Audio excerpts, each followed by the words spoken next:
When I took the glass off the car, I was just shocked how bad this support brace was.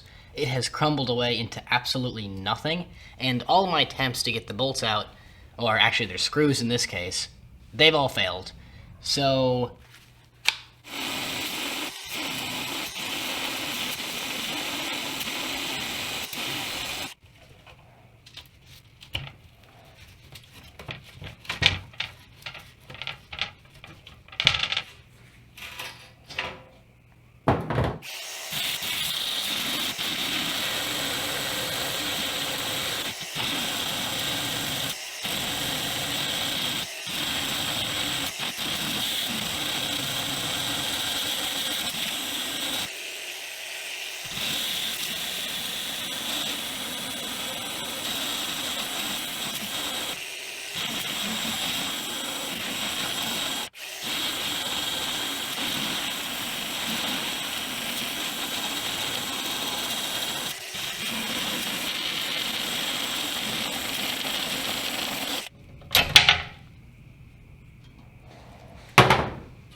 oh man, check this thing out. Like, it is just paper thin.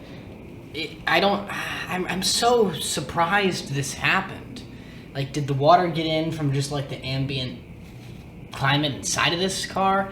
Or was it all from the rust transmitted from the leaking screws? Who knows at this point? But, I'm glad to have this off so I can put this into storage. So I was gonna start, cleaning stuff up and putting the glass away.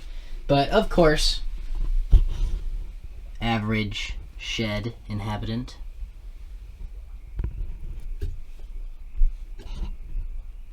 Yep, you run in there. God damn it. Well, I was probably gonna throw those away anyway.